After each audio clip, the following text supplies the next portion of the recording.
Hey guys, hope you are doing well. In today's video we are going to be taking a look at Phalaenopsis orchids and what you need to do after they have finished flowering. So Phalaenopsis orchids, also known as a moth orchid, are fairly common to find in grocery stores and garden centers now.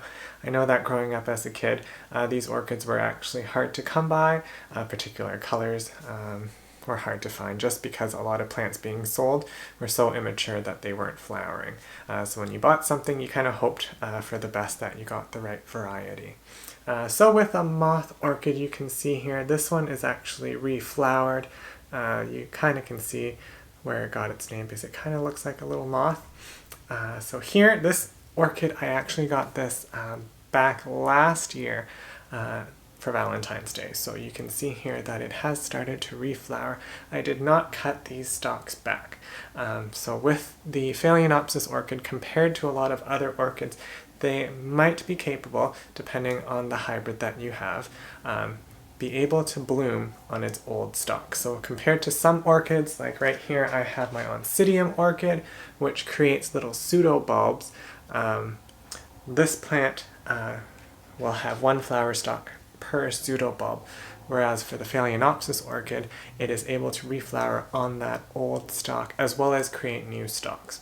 So I usually tell people, if that stalk is not yellow after the flowers have died off, leave that stalk there.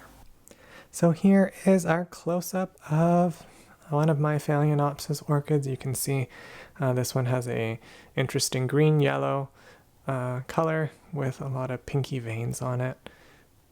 Very strange looking orchid, but still cool to have. You can see here that this is the old flower stalk from last year. That was where the flowers were on the original plant. So you can see that they have fallen off, but that stem has remained green and it has remained firm. So I have left that there. And the reason why you leave that is because you might be able to get little offshoots coming off of it. And if I turn this around, you might be able to see that this little stalk there came from this stem here. And we also have like a little baby orchid off of that stem as well, which is really cool to see. And on our other stalk, it kind of goes up and there's really nothing up there. But if you look further down, we can see that two flowers have come off that stalk.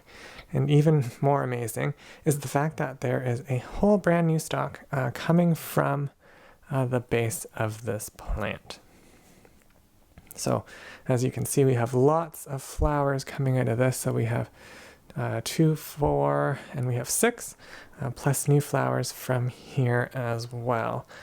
You can, if you want to, cut the stem, even though it's green. The problem is when you cut that stem, it takes a lot of energy to reform and regrow that stem. So Phalaenopsis orchids usually flower once a year. It's quite temperature dependent. So once it's cool enough, that's usually when it will set its flower stalk.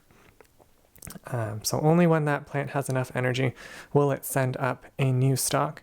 However, if you kept these old stalks, it takes a lot less energy in order to create new flowers. These flowers are smaller though, but you do get a lot more than say if you just got this coming out.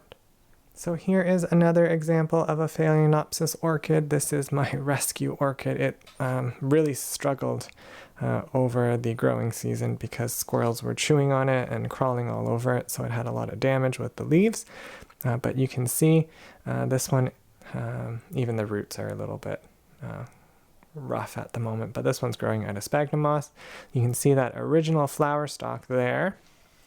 That flower stalk the following year produced 2 more flower stalks there, and you can see that this year's flower stalk has come off the previous year's flower stalk. So even though this plant, is struggling quite a bit, it has enough energy to push out 1, 2, 3, 4, 5 flowers from that older stalk to give us a few blooms this holiday season.